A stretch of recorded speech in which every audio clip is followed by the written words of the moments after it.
Hello అండి, welcome back to our channel heavenly home made. ఈరోజు blog నేను start చేస్తున్నాను క్లీనింగ్తో. సో అన్నీ కూడా నేను ఆల్రెడీ అన్ని మిషన్లో వేశాను, అన్నీ నీట్గా ఉతికేసి అన్నీ మడత పెట్టుకోవాలని చెప్పేసి అన్నీ నీట్గా పెట్టుకున్నాను. సో ఒక్కొక్కటి అంతా నేను దుప్పట్లు వేయడం స్టార్ట్ చేశాను అనమాట. సో ఈరోజు నేను లేవగానే అంటే నా లంచ్ అన్ని ప్రిపేర్ చేసేసి ఆయన వెళ్ళిపోయిన తర్వాత నేను స్టార్ట్ చేశాను అనమాట ఇవన్నీ కూడా.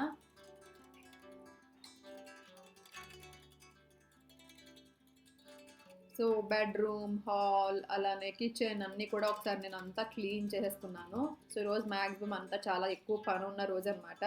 కిచెన్ క్లీనింగ్ అన్నీ క్లీన్ చేసుకున్నాను, ఇంకా పిండి గ్రైండ్ చేసుకున్నాను. సో కంప్లీట్గా ఒక్క నిమిషం కూడా టైం లేకుండా ఏదో ఒకటి చేస్తూనే ఉన్నాను అనమాట. మధ్యలో వీడియోస్ చేశాను, షూట్ చేశాను, మళ్ళీ ఈవినింగ్ వచ్చేసరికి ఇప్పుడు ఎడిట్ చేస్తున్నాను. సో కంప్లీట్గా పొద్దున్న నుంచి ఈవినింగ్ వరకు ఇవాళ ఫుల్ డే పని అనమాట.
సో దాని తర్వాత నేను మీకు ఒక స్వీట్ చూపిస్తున్నానండి. ఇది చాలా చాలా ఈజీ అయిన స్వీట్. ఇది బ్రెడ్ హల్వా. సో ఎలా చేస్తాను నేను అనేది మీకు చూపిస్తాను. సో ఫస్ట్ నేను బ్రెడ్ పీసెస్ని ఇలా చిన్న చిన్న పీసెస్ లాగా కట్ చేసేసుకొని ఆయిల్లో డీప్ ఫ్రై చేసుకుంటాను. మీకు ఒకవేళ డీప్ ఫ్రై ఇష్టం లేదు, ఆయిల్ ఎక్కువ తినేస్తారేమో అని అనుకుంటే కనుక మీరు ఇలా చిన్న చిన్న పీసెస్ని సపరేట్గా గీ ఇష్టమైతే హ్యాపీగా గీలో మీరు ఒక్కొక్కటి కొంచెం కొంచెం గీ వేసుకుంటూ మీరు కాల్చుకోవచ్చు. బట్ చాలా టైం తీసుకుంటాయండి. బట్ మీరు చేసుకోగలను అనుకుంటే అలా చేసుకోండి. మేము గీ ఎలాగో తినము. సో ఇలా అయితే ఏంటి అంటే క్రిస్పీగా వస్తాయి ఇలా డీప్ ఫ్రై చేసుకోవడం వల్ల. సో నాకైతే ఇలానే ఇష్టం. అండ్ మేము ఎలాగో గీ తినాం కాబట్టి ఎలా అయినా ఇంకా ఆయిలే కాబట్టి నేను ఇంకా డీప్ ఫ్రై చేసేస్తాను. సో ఈ సైజ్ ఉంటే బాగుంటాయి బ్రెడ్ పీసెస్ కూడా. అండ్ తర్వాత ఎలాగో అన్నీ మిక్స్ అయిపోతాయి అనుకోండి, బట్ క్రిస్పీనెస్ అనేది వస్తుంది అనమాట ఈ సైజులో మనం కట్ చేసుకుంటే.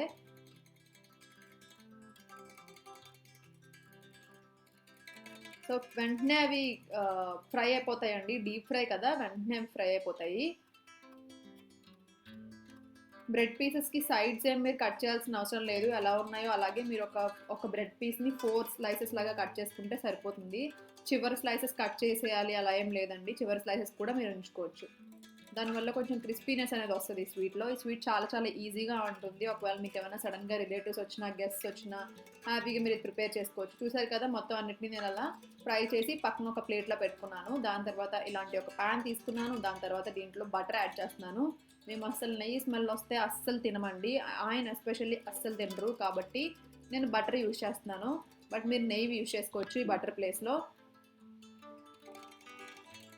దీంట్లో నేను డ్రై ఫ్రూట్స్ అంటే జీడిపప్పు, బాదం పప్పు ఇవన్నీ నా దగ్గర అయితే జీడిపప్పు, బాదం పప్పు ఉన్నాయి. సో అవి మాత్రమే ఈ బటర్లో ఫ్రై చేసుకుంటున్నాను. మీ దగ్గర కిస్మిస్ ఇంకేమన్నా ఉంటే కూడా యాడ్ చేసుకోవచ్చు. సో కొంచెం ఇవి లైట్ గోల్డెన్ కలర్ వచ్చేంత వరకు వీటిని ఫ్రై చేసుకుని వీటిని కూడా పక్కకు తీసుకుని పెట్టుకోవాలి.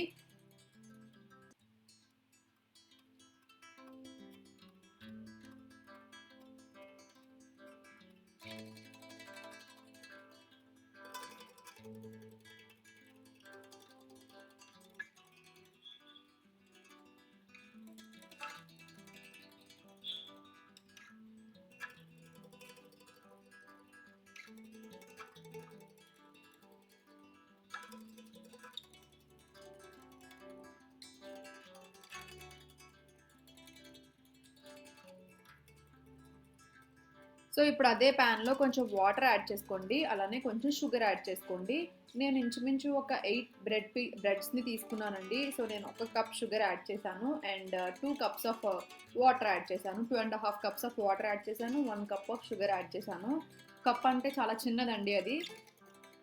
సో మీ షుగర్ అంటే మీరు ఎక్కువ తింటారా, తక్కువ తింటారా, మీడియం క్వాంటిటీలో తింటారా అనే దాన్ని బట్టి మీరు షుగర్ యాడ్ చేసుకోవచ్చు. పర్టికులర్గా అయితే ఇదే మెజర్మెంట్ అనేది ఏం లేదు, బట్ నేను ఇంచుమించు మెజర్మెంట్ ఎలా చేశాననేది మీకు చెప్తున్నాను అంతే.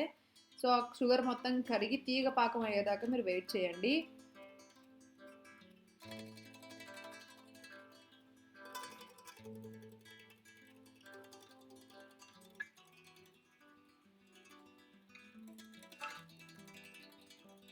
సో అది తీగ పాకం అయిపోయి అంటే చూసారు కదా, తీగ పాకం అంటే జస్ట్ షుగర్ కరిగితే వెంటనే తీగ పాకం అయిపోతుందండి. దాని తర్వాత మనం బ్రెడ్ని వేయించి పెట్టుకున్నాం కదా, వాటిని దాంట్లో వేసుకోవాలి. సో ఇప్పటి వరకు అవి క్రిస్పీగా ఉన్నాయి కదా, సో వాటర్లో యాడ్ చేసిన తర్వాత అవి కొంచెం మెత్తగా అవడం స్టార్ట్ అవుతాయి అన్నమాట.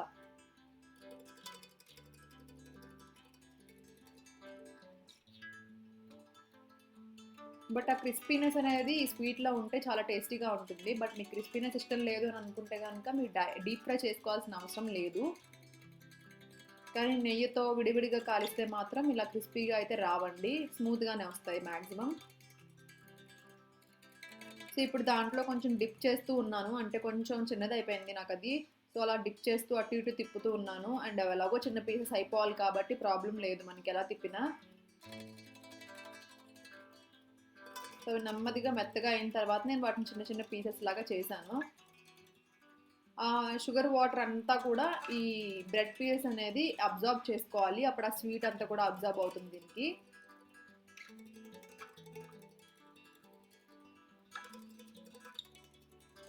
మీరు ఇక్కడే టేస్ట్ చూసుకోవచ్చండి ఎలా ఉంది ఏంటనేది. కావాలంటే మళ్ళీ షుగర్ వాటర్ యాడ్ చేసుకోవచ్చు. అండ్ దీని తర్వాత నేను పాలు యాడ్ చేశాను. పాలు చాలా కొంచెం యాడ్ చేశానండి, అంటే ఆ బ్రెడ్ దాన్ని బట్టి మీరు ఎంత పాలు కావాలంటే అంత యాడ్ చేసుకోవచ్చు. ఈ పాలు పచ్చివి కాదు, ఆల్రెడీ కాచి చల్లార్చుకున్న పాలు మాత్రమే. సో పాలు యాడ్ చేసిన తర్వాత ఇది ఇంకా బాగా సాఫ్ట్ అయిపోతుంది. అండ్ బట్ మనం క్రిస్పీగా ఆల్రెడీ డీప్ ఫ్రై చేసి ఉన్నాం కదా, తింటున్నప్పుడు మాత్రం మధ్య మధ్యలో ఇంకా క్రిస్పీనెస్ అనేది తెలుస్తుందండి. సో అంతే, చూసారు కదా, పాలు యాడ్ చేసిన తర్వాత కొంచెంసేపటికి ఇది మొత్తం పాలని అలానే షుగర్ వాటర్ని అంతా కూడా అది పీల్ చేసుకొని ఇలా హల్వా లాగా అయిపోతుంది.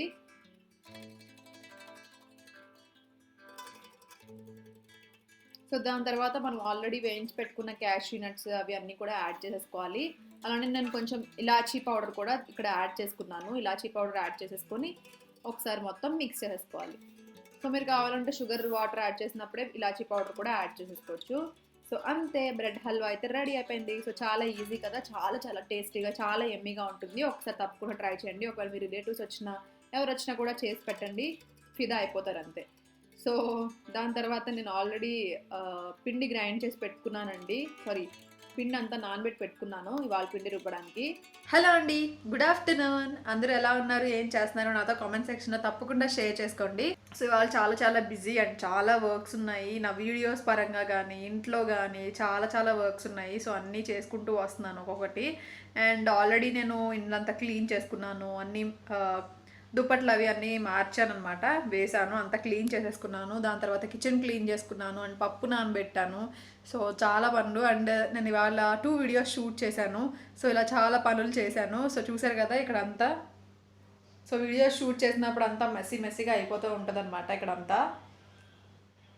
సో ఇప్పుడు నేను గ్లామిగో బాక్స్ వీడియో షూట్ చేశాను, ఇంకా ఇంకో వీడియో షూట్ చేశాను. సో అంతా ఇక్కడంతా చిరాగ్గా అయిపోయింది. అండ్ ఇవన్నీ నేను ఇప్పుడు సర్దుకోవాలి. అండ్ ఇంకో విషయం తెలుసా మీకు, మీరు ఛాలెంజ్ చూసారా? ఇది వరకు నేను ఒకసారి మా తమ్ముడితో ఛాలెంజ్ చేశాను అండ్ చాలా పోస్ట్ కూడా పెట్టాను, పిక్స్ షేర్ చేసుకున్నాను మీతో ఇన్స్టాగ్రామ్లో. సో తను ఇంటర్మీడియట్ అయిందనమాట. సో ఇప్పుడే లైక్ మొన్న అయింది, మీకు తెలుసు కదా ఇంటర్మీడియట్ అయిందని. సో ఇప్పుడు తను హాలిడేస్ కదా, సో ఎంసెట్కి ఇంకా టైం ఉంది కాబట్టి ఒక 4 days ఉందామని వచ్చాడు. మేము ముగ్గురం, మా చెల్లి, నేను, మా తమ్ముడు, మా ముగ్గురం కూడా, మా తమ్ముడు, నేను, మా చెల్లి ఎవ్రీ ఇయర్ ఖచ్చితంగా సమ్మర్ హాలిడేస్లో ఖచ్చితంగా చిన్నప్పటి నుంచి కూడా కలిసే వాళ్ళము. సో కొంచెం మ్యారేజ్ అయిపోయిన తర్వాత, మళ్ళీ కొంచెం హైయర్ స్టడీస్కి వాళ్ళు వచ్చేసిన తర్వాత సో అటు ఇటు అయిపోతుంది అనమాట. సో ఈసారి ముగ్గురం కలవడానికి ఇంకా అవ్వలేదు, బట్ మళ్ళీ కలుస్తాము మేలో ఆ టైంలో. సో ప్రస్తుతానికి మా చెల్లికి ఎగ్జామ్స్ ఉన్నాయి అండ్ నాని ఏమో మా తమ్ముడేమో ఎగ్జామ్స్ మళ్ళీ ఎంసెట్కి వెళ్ళిపోవాలి కదా. సో అందుకని ఈ మధ్య కొంచెం బ్రేక్ ఇచ్చినట్టు ఉంటుందని వచ్చాడు. సో మేము వచ్చినప్పుడల్లా బాగా ఎంజాయ్ చేస్తాం అనమాట. ఇదివరకు కంటే ఇప్పుడు మ్యారేజ్ అయిపోయిన తర్వాత ఇంకా ఎక్కువ ఎంజాయ్ చేస్తాము. ఎందుకంటే అప్పుడైతే మమ్మల్ని ఆపేవాళ్ళు ఉండేవారు, మా మమ్మీ అనో లేకపోతే మా చిన్నమ్మనో ఎవరో ఒకళ్ళు. బట్ ఇప్పుడు ఎవ్వరు ఉండరు, మేము ముగ్గురుమే ఉంటాం, మేమిద్దరమే ఉంటాం లేదంటే. సో కాబట్టి ఆపేవాళ్ళు ఎవరు లేరనమాట. ఫుల్గా తిరగాలంటే తిరుగుతాం, తినాలనుకుంటే తింటాం, అలా ఉంటుంది. మేము కలిసినప్పుడల్లా చాలా ఎంజాయ్ చేస్తాము. సో అన్ని డేస్ నాకు గుర్తొస్తున్నాయి ఇప్పుడు, చాలా మిస్ అవుతున్నట్టు అనిపిస్తుంది. బట్ ఎవ్రీ ఇయర్ కలవాలని అయితే డిసైడ్ అవుతాం మేము. ఎవ్రీ ఇయర్ ఖచ్చితంగా ఒక్కసారైనా షూర్గా కలుస్తాం అనమాట. సో ఎస్పెషల్లీ ఈ సమ్మర్ టైంలో ఖచ్చితంగా కలుస్తాము. సో ఇంటర్మీడియట్ మళ్ళీ బీటెక్ వచ్చేస్తున్నాడు నాని. సో అప్పుడు ఎలా ఉంటుందో ఏంటో ఇంకా తెలియదు. తను నాన్ వెజ్ ఏమి తిండనమాట, కాబట్టి వెజ్జే అన్ని పన్నీర్, మష్రూమ్ ఇలాంటివి చెయ్యాలి. సో మీకు కూడా డిఫరెంట్ రెసిపీస్ వస్తాయి, వెజ్లో వస్తాయి అనమాట రెసిపీస్ ఈ 3 days 4 daysలో. సో ఖచ్చితంగా చూడండి, ఎంజాయ్ చేయండి. ఇవాళ నైట్ నేను మష్రూమ్ చేయాలనుకుంటున్నాను. అండ్ మార్నింగ్ నుంచి వ్లాగ్ షూట్ చేస్తున్నాను కదా, సో పెద్దది అయిపోతుంది కాబట్టి నేను ఈవినింగ్ వ్లాగ్ని వేరేగా ఎడిట్ చేసి పెడతాను అండ్ మార్నింగ్ వ్లాగ్ని వేరేగా ఎడిట్ చేసి పెడదామని అనుకుంటున్నాను ప్రస్తుతానికి. సో ఆల్రెడీ నేను ఒక స్వీట్ చూపించేస్తున్నాను అండ్ ఇది చూపించేస్తున్నాను కదా, సో అందుకని. సో అంతే, ప్రస్తుతానికైతే ఇవన్నీ సర్దిన తర్వాత పన్నీర్ అవేమీ లేవండి ఇంట్లో. సో అవన్నీ తీసుకురావాలి. ఇంకేమైనా స్నాక్స్ కూడా మేము ఇద్దరు వెళ్ళి తెచ్చుకుంటాము. సో ఇంకా పిండి గ్రైండ్ చేయాలి, వాళ్ళ ఫుల్ పని ఉంది. సో అంతే అండి. అయితే నేను ఇక్కడతో అండ్ నేను మీతో ఇంకొకటి షేర్ చేసుకోవాలనుకుంటున్నాను. అండ్ ఇంకోటి కూడా నేను మీకు ఈ బ్లాగ్లో చూపించాలనుకుంటున్నాను. అదేంటి అంటే, నేను మీకు గుర్తుందో లేదో నేను ఒక శారీ తీసుకున్నాను. సో ఆ శారీ నేను డ్రెస్లా స్టిచ్ చేయించుకుంటానని చెప్పాను, ఆరెంజ్ కలర్ శారీ. అండ్ మొన్న ఎప్పుడో వీడియోలో ఒకళ్ళు అడిగారు కూడా, శారీ ఫ్రాక్లో కుట్టించుకుంటా అన్నారు, చూపించలేదు ఏంటి అని. సో నేను ఇచ్చాను స్టిచ్చింగ్కి, నిన్నే తీసుకొచ్చాను. సో నేను మీకు ఈ బ్లాగ్లో షేర్ చేస్తున్నాను అది కూడా. సో చూడండి. సో ఏం లేదండి, నేను చాలా జస్ట్ సింపుల్గా ఎలా అయితే శారీ ఉందో దాన్ని మొత్తం ఇలా స్టిచ్ చేయించేసాను. వేసుకుని చూశాను, ఫిట్టింగ్ కూడా చాలా పర్ఫెక్ట్గా సరిపోయింది నాకు. సో జస్ట్ 3/4 స్లీవ్స్ పెట్టించాను. జస్ట్ ఏం నెక్ కూడా ఏది మోడల్ పెట్టించలేదు. అండ్ పైనుంచి కింద వరకు ఒకేలా ఉంటుంది. అండ్ ఫ్రాక్ కదా, అదే శారీ కాబట్టి ఫ్లేర్ ఎక్కువ వచ్చిందనమాట. సో మంచి ఫ్లేర్ వచ్చేసింది, చాలా బాగుంది. చిన్న పార్టీస్కి అది హ్యాపీగా వేసుకెళ్ళచ్చు. నాకైతే ఇది శారీ లాకంటే డ్రెస్గా బాగా నచ్చింది. అండ్ నేను యాక్చువల్గా ఏమనుకున్నానంటే ఏదైనా దీనిపైన కోట్ లాంటిది, జాకెట్ లాంటిది వేసుకుందాము అని. సో ఏది సెట్ అవుతుందో తెలియదు, అన్న కనబడితే వేసుకుంటాను, లేదంటే ఇలా కూడా చాలా బాగుంది. నాకైతే ఇలాగే బాగా నచ్చింది, చాలా సింపుల్గా ఉంది. సో చూడాలి, ఏమైనా సెట్ అయితే ఇంకేమైనా యాడ్ చేస్తాను దీనికి, జాకెట్ లాంటిది. సో ప్రస్తుతానికైతే నేను స్టిచ్ చేయించింది ఇలా స్టిచ్ చేయించాను. సో నాకైతే బాగా నచ్చింది. మీకు నచ్చిందా లేదని నాతో కామెంట్ సెక్షన్లో షేర్ చేసుకోండి. చాలామంది అడిగారు. సో నేను ఇప్పుడే స్టిచ్ చేయించాను, సో తీసుకొచ్చాను అనమాట. సో ఇవన్నీ సర్దాలి. సో అంతే అండి, ఇక్కడతో నేను ఈ వ్లాగ్ని ఎండ్ చేసేస్తున్నాను. ఐ హోప్ ఈ వ్లాగ్ మీకు నచ్చింది అనుకుంటున్నాను. నచ్చితే తప్పకుండా లైక్ చేయండి, షేర్ చేయండి, కామెంట్ చేయండి, సబ్స్క్రైబ్ చేయండి, పక్కన ఉన్న బెల్ ఐకాన్ కూడా ప్రెస్ చేయండి. మళ్ళీ నెక్స్ట్ వీడియోలో మళ్ళీ మిమ్మల్ని కలుస్తాను. Bye, take care.